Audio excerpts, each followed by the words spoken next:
didukung oleh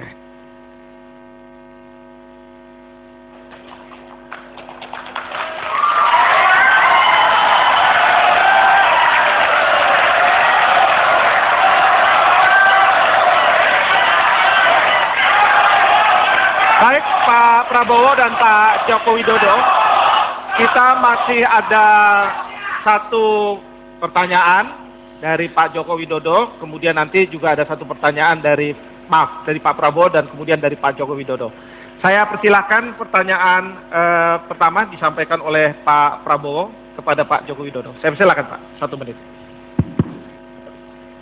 Terima kasih Saudara Moderator. Saudara Joko Widodo, menurut Bapak apakah postur angkatan perang kita sudah cukup kuat? Apa perlu ditambah atau dikurangi? Kalau ditambah dengan keterbatasan dana, caranya bagaimana kita punya kekuatan? Kalau tidak salah, dari pasukan darat saja kita punya sekitar 160 batalion, padahal kita punya 500 kabupaten. Berarti ada sekitar 350 kabupaten yang kosong pertahanannya. Terima kasih. Mohon tanggapan dan pandangan Bapak bagaimana mengisi kabupaten-kabupaten yang kosong tidak ada tentaranya. Terima kasih. Baik, terima kasih Pak Joko Widodo, saya persilakan. Terima kasih Pak Prabowo. Kita tahu semuanya bahwa anggaran untuk pertahanan kita sekarang ini mencapai kurang lebih 80 triliun. Kalau ekonomi kita tumbuh di atas 7%, kami meyakini dalam waktu 4-5 tahun bisa mencapai 3 kali lipat, kurang lebih 200-an 10 triliun. Ini sebuah angka yang besar. Oleh sebab itu kekurangan-kekurangan yang ada bisa kita tambahkan, asalkan dengan catatan sekali lagi ekonomi kita tumbuh di atas 7%. Baik mengenai jumlah prajurit untuk wilayah-wilayah yang kosong, dan baik juga untuk peralatan pertahanan kita. Semuanya memang masih jauh dari cukup. Oleh sebab itu, kuncinya ekonomi kita harus tumbuh di atas 7%. Dengan ekonomi tumbuh di atas 7% itu, kita akan mempunyai anggaran yang lebih besar, dan anggaran yang lebih besar itu akan bisa kita gunakan untuk baik untuk menambah jumlah prajurit kita, dan juga untuk menambah alutsista kita, menambah alat-alat pertahanan kita, sehingga betul-betul semuanya yang berada di wilayah negara kita ini betul-betul bisa kita kuasai dengan baik.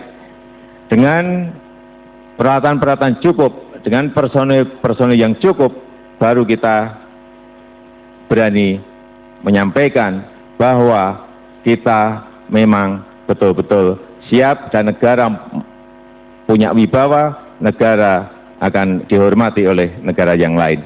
Terima kasih. Baik, terima kasih.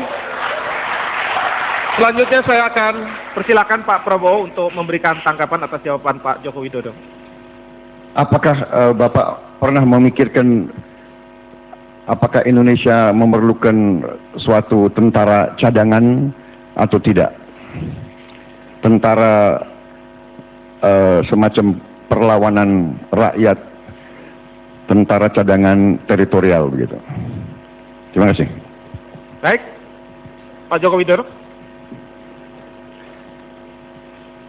Sangat diperlukan, karena apapun sekarang ini kita ingin juga melatih agar cadangan-cadangan yang ada ini ada di sipil, baik Menwa yang dilatih, baik Hansip yang dilatih, baik rakyat yang dilatih, sehingga setiap saat diperlukan, setiap waktu diperlukan, mereka akan siap untuk di medan apapun. Inilah saya kira pertahanan semesta kita, agar kita tidak tergantung kepada jumlah tentara yang ada karena memang anggarannya belum mencukupi, tetapi kesiapan kita di personil akan didukung oleh pertahanan dari sipil kita seperti tadi yang saya sampaikan. Terima kasih. Baik, terima kasih Bapak Joko Widodo. Sekarang giliran Bapak untuk bertanya kepada Pak Prabowo Subianto. Saya persilakan Pak Joko Widodo. Terima kasih Bapak Prabowo. Komunitas Ekonomi ASEAN, ASEAN Economic Community akan berlaku akhir 2015. Untuk itu, daya saing ekonomi kita akan menjadi penting. Apa yang akan Bapak lakukan untuk meningkatkan daya saing itu dalam hal ini hubungan dengan negara yang lain? Terima kasih. Silakan Pak Prabowo. Baik, terima kasih. Inti daripada meningkatkan daya saing adalah bahwa kita memberi fasilitas, memberi insentif, memberi dukungan-dukungan kepada perusahaan-perusahaan kita tanpa kita melanggar ketentuan-ketentuan dalam perjanjian internasional tersebut. Insentif-insentif yang bisa diberikan, pendidikan, kredit-kredit yang diperlancar, perizinan yang dipermudah, kemudian lahan-lahan yang dipermudah, banyak sekali yang bisa dilakukan oleh sebuah pemerintahan yang ingin mengunggulkan perusahaan-perusahaan nasional untuk bisa bersaing di suatu komunitas yang nantinya akan datang ke kita. Ini juga butuh investasi besar-besaran di bidang pendidikan. Kita mau tidak mau harus menyiapkan sumber daya manusia kita untuk bisa berhadapan dengan keterbukaan nanti yang mau tidak mau kita sudah setujui dan kita harus hadapi. Tetapi pemerintah tentunya harus menjaga kepentingan nasional kita.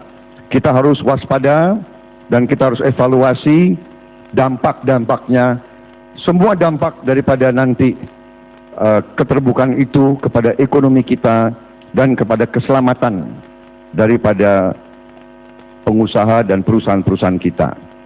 Juga selalu saya kembali, kita harus sangat-sangat ketat dalam menjaga kekayaan nasional kita, terutama kita harus paksakan processing industri supaya diterapkan di semua sektor industri di dalam negeri di Indonesia. Terima kasih. Terima kasih Pak Prabowo. Pak Jokowi, mohon ditanggapi. Yang pertama, pembangunan manusia, terutama karena kita sudah dalam waktu yang sangat mepet. Oleh sebab itu, menurut saya pembangunan teknopark, pembangunan tempat-tempat latihan bagi anak-anak muda, kita harus segera dikerjakan. Karena ini sudah tinggal setahun, sudah sangat mepet sekali. Tidak ada ruang lagi kita untuk berbicara mau atau tidak mau. Ini harus kita hadapi. ASEAN Economic Community. Kemudian yang kedua, diplomasi perdagangan kita harus diperkuat bagi dubes-dubes yang berada di ASEAN. Artinya apa? Dubes-dubes kita harus menjadi marketer, harus mampu memarketingi, mampu memasarkan produk-produk yang ada di daerah-daerah. Baik produk industri kecil, baik produk-produk UKM yang sebetulnya ini mempunyai daya saing yang tinggi. Karena harganya masih sangat kompetitif, harganya punya daya saing. Hanya perlu mereka diberikan ruang untuk memasarkan produknya ke luar negeri. Oleh siapa? Oleh dubes-dubes kita. Kita ingin ke depan dubes-dubes kita, diplomasinya 80% harus diplomasi di bidang perdagangan. Mereka harus bisa mencari pasar, bagi produk-produk kita, mereka harus bisa bernegosiasi dan mereka harus bisa melakukan transaksi sehingga kita betul-betul bisa menyerang ke sana terlebih dahulu, bukan kita yang diserang oleh produk-produk mereka. Saya kira cara tercepat itulah yang ingin ke depan kita kerjakan. Jangan sampai pasar kita justru dikuasai oleh barang-barang impor. Terima kasih. Terima kasih. Selanjutnya Pak Prabowo, saya persilakan untuk menanggapi apa yang telah disampaikan oleh Pak Joko Widodo. Sebetulnya saya kurang tanggapan dari Bapak, tapi arah pembicaraan gagasan-gagasan Bapak sebetulnya tidak bertentangan dengan pemikiran saya, ya kan? Masalahnya menurut saya itu agak terlalu teoritis. Bapak sendiri mengatakan tinggal 1 tahun, ya kan? Membangun teknopark berapa lama, ya? Jadi kadang-kadang kita ini gampang dengan slogan, dengan apa ya, dengan jawaban-jawaban teoritis, tetapi masalahnya Bapak sendiri mengatakan kita tinggal 1 tahun, ya. Jadi tidak semudah itu kita, Bapak katakan kita menghadapi serangan, ya. 1 tahun kita harus membuat industri-industri yang bisa menahan. Saya kira marilah kita realistis, investasi, ya, kita benahi diri kita, hemat anggaran, hemat APBD, hemat APBN, tutup kebocoran, kurangi semua yang menghambur-hamburkan uang rakyat. Itu baru kita punya uang, kita bisa investasi, baru kita kompetitif, baru kita menghadapi serangan-serangan dari luar. Terima kasih. Baik, terima kasih Pak Prabowo.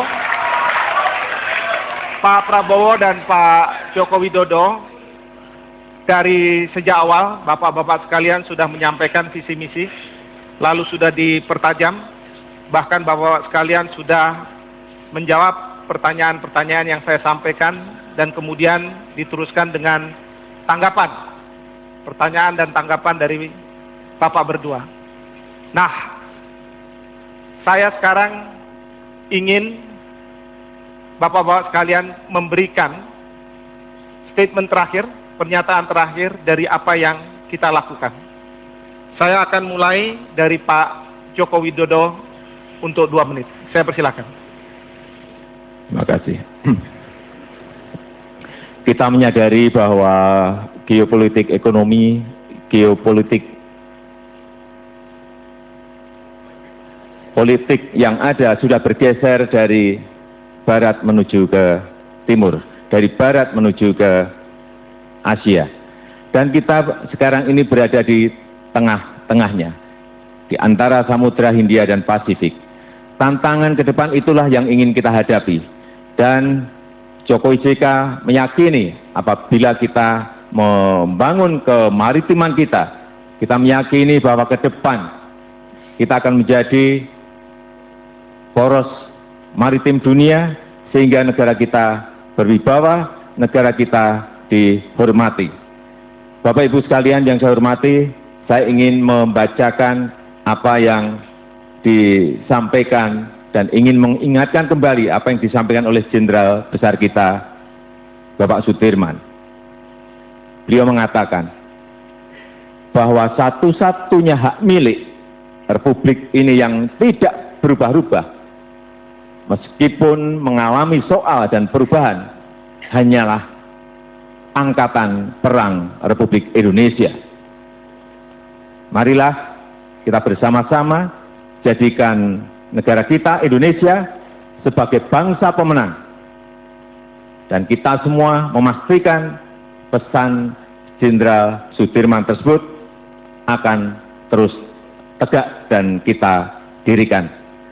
Terima kasih. Wassalamualaikum warahmatullahi wabarakatuh. Salam 2 jari. Terima kasih Pak Joko Widodo. Pernyataan akhir dari Pak Prabowo Subianto, saya persilahkan. Baik, saudara moderator, saudara-saudara sekalian, dimanapun engkau berada, kita baru saja membahas masalah tentang politik luar negeri dan ketahanan nasional. Bagi kami, bagi Prabowo Hatta, ketahanan yang paling kuat, pertahanan yang paling kuat adalah kemakmuran rakyat. Karena itu, kita harus bekerja keras untuk memperkuat ekonomi kita. Kita harus kurangi pemborosan dan kebocoran. Benar, kita harus kurangi kebocoran. Kalau kita tidak kurangi, kita tidak akan punya kekuatan. Semua hanya menjadi slogan dan impian. Kita harus melakukan penghematan besar-besaran. Kita harus melakukan disiplin pribadi. Kita harus membersihkan seluruh aparat kita. Kita harus mewujudkan suatu aparat yang bisa mempercepat pembangunan ekonomi. Kita harus hilangkan kemiskinan. Kita harus berantas korupsi. Kita harus naikkan kesejahteraan rakyat kita. Baru ketahanan kita akan kuat, baru kita akan disegani. Tidak ada negara yang akan hormat sama Indonesia selama Indonesia lemah dan tidak punya kekayaan, tidak punya kekuatan.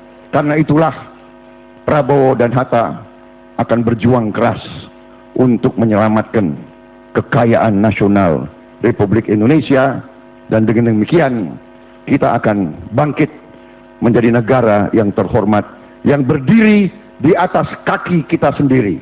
Terima kasih. Pak Prabowo, terima kasih. Pak Joko Widodo, terima kasih. Sebentar dulu Pak, sini. Para pemirsa sekalian, kita sudah mengikuti debat Presiden putaran ketiga yang berbicara tentang politik internasional dan ketahanan nasional. Kita sudah mendengar paparan dari calon presiden nomor urut 1, Bapak Haji Prabowo Subianto, dan juga kita sudah mendengar paparan dari calon presiden nomor urut 2, Bapak Insinyur Haji Joko Widodo, dan kita juga sudah mendengar berbagai kebijakan antara Pak Prabowo dengan Pak Jokowi sudah dipaparkan, sudah diperdebatkan. Sekarang giliran saudara-saudara sekalian, para pemirsa, para hadirin di sini, para pendengar di radio, untuk menentukan pilihan saudara. Pilihan pada tanggal 9 Juli 2014. Gunakanlah hak konstitusional Anda. Mudah-mudahan Anda turut di dalam menentukan jalannya negara kita yang kita banggakan, Republik Indonesia. Para pemirsa sekalian, saya juga ingin mengingatkan dalam kesempatan ini bahwa ada 2 kali debat Capres dan kemudian Cawapres, kemudian Capres dan Cawapres. Pada tanggal 29 Juni nanti akan ada debat antara calon wakil presiden, dan mudah-mudahan saudara-saudara sekalian akan bisa melihat, karena akan membicarakan masalah yang sangat penting, yaitu masalah sumber daya manusia dan ilmu pengetahuan teknologi. Saya Hikmahanto Juwana, saya mengucapkan banyak terima kasih atas perhatian saudara-saudara sekalian, dan kurang lebihnya saya mohon maaf. Assalamualaikum warahmatullahi wabarakatuh.